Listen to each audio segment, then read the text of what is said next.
Hi friends, welcome back to another episode of Generation Tech. My name is Alan. Recently, one of our fans asked me whether I thought the Jedi Barriss Offee turned into one of the Sith Inquisitors, the Seventh Sister. And out of the goodness of my heart, and not because I'm running out of ideas and need fans to help me with episode ideas, I decided to devote this entire episode into trying to find out whether Barriss Offee did indeed get recycled by the Empire into an attack dog for hunting down the Jedi. So let's start off with a little background about the Jedi Barriss Offee, just so that you guys can have a refresher and possibly find some correlations that I miss. Barriss Offee was born on the world of Miriel. Miriarlans are near-human species with greenish or yellowish skin. On rare occasions, some of them were also purple. They culturally naturally had some primitive belief system that surrounded the Force. Every member of the race also marked their bodies with tattoos that signified achievements and skills that they had. Kind of like having your LinkedIn profile tattooed onto your arm. Now, the Miriolans were incredibly strict and traditional people and were one of the few races that were given some leeway in the Jedi Temple. For instance, only Miriolan masters could take on Miriarlan Padawans. Barriss Offee's master was Luminari Unduli, and yes, the Seventh Sister was also a Miriolan. It's important to note that most younglings within the Jedi Order had no idea who their masters were going to be or whether they would even have masters. It's a really big deal for a youngling finding out who their master is and whether they're actually going to become a Padawan. It's very similar to our own feelings about our first job or maybe the college you're going to go to.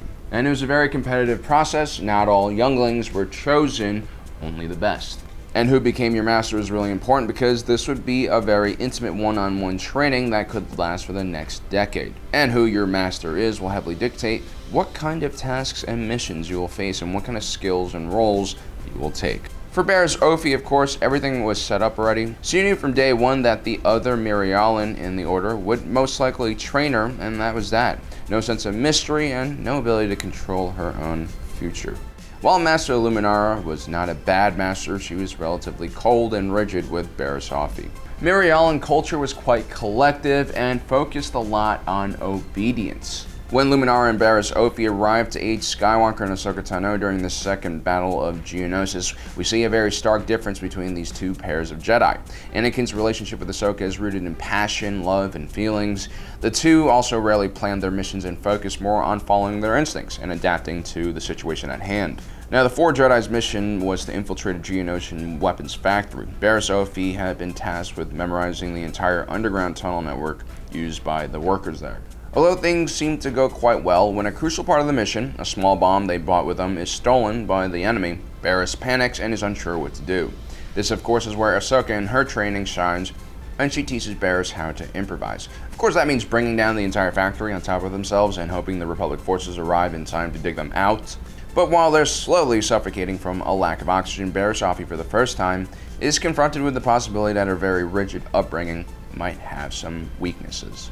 When she froze in the factory before, had Ahsoka not been there, the whole mission could have ended. Throughout the rest of the war, Barriss Offee and Ahsoka Tano would stay friends and occasionally fight alongside each other, constantly testing which school of thought was better, or being able to adapt. Ultimately, I believe these two really complemented each other well, and they were both able to work on their own individual weaknesses. But something would go on to change in the later years of the Clone Wars for Barriss Offee. Usually individuals who grew up in extremely strict and restrictive ways will rebel in the most extreme way as they grow up and finally are given some choice for freedom. In Barriss Offee's case, she became very disillusioned with the Jedi Order and started blaming them and calling them hypocrites for involving themselves in the Clone Army and the Clone War. This led to her planning a terrorist bombing within the Jedi Temple, which killed several people. Worse, as she framed the whole incident on Ahsoka Tano, it's clear by this point the young Jedi had turned to the dark side, and ultimately, she is caught for her deeds. It's unknown what happened to Barriss Offee. She was definitely taken into custody. The penalty for falling to the dark side for a Jedi at the time was actually death. But that was more like the maximum penalty, and the Jedi Order usually refrained from executing Jedi that they captured or have arrested. Although Kia D. Mundi did suggest executing Quinlan Voss after he fell to the dark side months after. But anyway, I think it's safe to assume that Barriss Offee was still locked up when Order 66 happened, which actually did ironically save her from getting killed. Had she been able to hide her dark side identity from the Jedi, she most likely would have been cut down in the crossfire once the clones turned against the Jedi. And so now the Sith have taken over, and Barriss Offee is locked in a Jedi Temple prison, and she's basically in the perfect position to be recruited to the Inquisitors. The Inquisitors were all former Jedi that had turned to the dark side in one way or another. For instance, during Order 66, the Grand Inquisitor, who had been a Jedi Temple guard, turned to the dark side. The 10th brother was a former Jedi Master, Proset Dibs, who had betrayed Mace Windu during a mission for similar reasons as Barriss Offee. He felt that the Jedi Order had betrayed the code, and so on. Mace Windu would ultimately defeat and arrest him and bring him before the council. Windu asked for mercy on behalf of Dibs and suggested them not put him to death. Ultimately, Proset Dibs would turn during Order 66 and join the Inquisitors. I imagine Barriss Offee was locked up right beside Master Dibs, and they were both freed during Order 66 and joined the Inquisitors. Now on to the Seventh Sister. Not much is really known about her besides the fact that she is a Mirialan. A quick inspection of her facial tattoos shows a bit of variation from Barriss Offee. The Seventh Sister's tattoos also seem more dark side oriented. It is possible that the Inquisitor changed their appearance as a part of their transition to the dark side. I'm sure they have some kind of like laser removal system or something similar to that in the Star Wars universe. Also remember, if the Mirialan tattoos show us what an individual's achievements and skills are, it makes sense that an Inquisitor would want to wipe off all traces of their Jedi past, including facial tats. Most of the other Inquisitors also have greatly changed in appearance since they turned as well. Personality-wise, the Seventh Sister was in control of her emotions and quite flirtatious. In battle, she was oftentimes the one giving the orders to attack and retreat. She was much more cautious than the other Inquisitors. She had a pretty solid tactical mind and had several ID-9 seeker droids to help scout and support her missions. Now, these traits definitely make her sound like Barriss Offee, who, as we talked about, once memorized an entire tunnel complex for a mission. But it could also be a cultural or racial trait that all of her species shares. Like most Inquisitors, the Seventh Sister used a double-blade spinning lightsaber. Her attack style was speed and agility over brute force. Barriss Offee officially trained in Form 3 lightsaber technique, which was a more passive and defensive form. But she also knew how to use Jar Kai, which was a dual-blade technique most commonly used by Asajj Ventress. Barriss Offee was so good at this form, she was mistaken for Asajj Ventress at least on one occasion. And she was also able to hold her own against the incredibly skilled and powerful Anakin Skywalker. Skill-wise, the Seventh Sister is pretty adept, and she was able to cause a lot of problems for Ezra Bridger and Kanan Jarrus, but she definitely wasn't at the level of someone like Maul or Ahsoka Tano. It should be noted that Ahsoka doesn't seem to recognize the Seventh Sister when she briefly duels her on Malachor.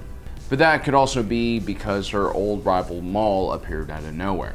The Seventh Sister is ultimately killed during her venture to Malachor by Maul, who proved to be too powerful for her. I would say that Barriss Offee and the Seventh Sister seem to have similar skills with the lightsaber and dueling capabilities. Now, the authority that the Seventh Sister seems to hold over the other Inquisitors besides the Grand Inquisitor might come from her intelligence. Her fellow brothers and sisters might just be recognizing her skill. But it also could be because of her relationship with the Jedi. I'm sure there's some kind of hierarchy within the Inquisitors, and those who have killed the most Jedi are at the top of it. Barriss Offee, who orchestrated the attack on the Jedi Temple and killed several Jedi, and then almost got away with framing another Jedi for the attack, would probably be legendary amongst their ranks. Which could be why the Seventh Sister was looked to as almost a leader. There was also another incident when the Seventh Sister and the Fifth Brother faced off against Ahsoka Tano. This was during an attempt by the Inquisitors to steal some Force-sensitive babies. The Fifth Brother, who was pretty much useless, gets knocked out immediately. And then again. Although the Seventh Sister fares much better, she ultimately is dispatched by Ahsoka, who basically uses brute force and power to turn off her lightsaber and send her flying into a column. Ahsoka clearly has gotten a lot more powerful after Order 66, but at one point in time her skill was quite similar to Barriss Offee. Of course, Barriss did spend a lot of time in jail, and switching to the dark side could have also potentially made her weaker. But either way, Ahsoka, who had sparred with Barriss on multiple occasions, should have definitely recognized her opponent's style and feel in the Force. The fact that she doesn't recognize her both times after facing her is troubling. After all, she was able to detect Anakin through Darth Vader's mask. But then what did happen to Barriss Offee after she was arrested? Surely she was in her cell when the Jedi Temple came crashing down. what else would the Empire have done with her than enlist her as an Inquisitor? Now, I hope there are some more inquisitive viewers out there who are willing to give me their opinion in the comments below on whether they think that Barriss Offee and the Seventh Sister are the same people. Let me know. Also, don't forget to subscribe, hit that notification button so you don't miss out on the rest of our awesome content. As usual, thanks for joining us today. If you're watching this, you are Generation Tech.